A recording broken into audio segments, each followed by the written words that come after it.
Že leta beležijo trende nepokrivanja stroškov v prireji, takšni trendi pa slabijo ekonomski in socialni položaj kmetov, to pa vodi v propad kmetijstva, meni predsednik Kmetijsko-gozdarske zbornice Slovenije.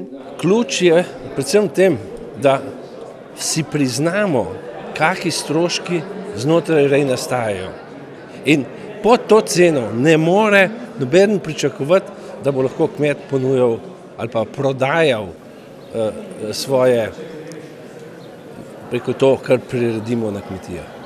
Rebalans državnega proračuna, ki je do 20. aprila v usklajevanju, posega tudi na področje javnih služb v kmetijstvu. Vendar, glede na včeraj sprejeta razmerja, mislim, da smo še vedno v takšnem polju, da lahko s tem sredstvi naredimo veliko. Drugo pa, kar je, pa mislim, da je nuja, da se v slovenskem prostoru tudi vsedemo skupaj in mogoče razmislimo, ali smo na vseh področjih pravilno organizirani. Živinoreja je po mnenju ministra v Sloveniji v zadnjih letih sicer najpomembnejša panoga. Živinorejski del je tudi za naš center, za našo šolo, za našo kmetijsko šolo izredno pomemben.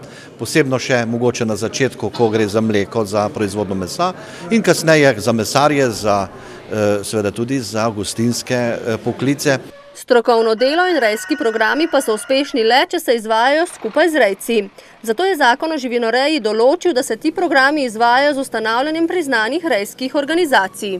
V katere se vključujejo rejci, preko katerih se izvajajo tudi rejski programi z namenom, da se selekcija v hlevih zboljšuje in da se v bistvu na podlagi tega tudi dosegajo na eni strani dobri proizvodni rezultati, na drugi strani pa da se tudi ohranjajo tiste pasme in tiste značilnosti reje, ki so značilne za Slovenijo.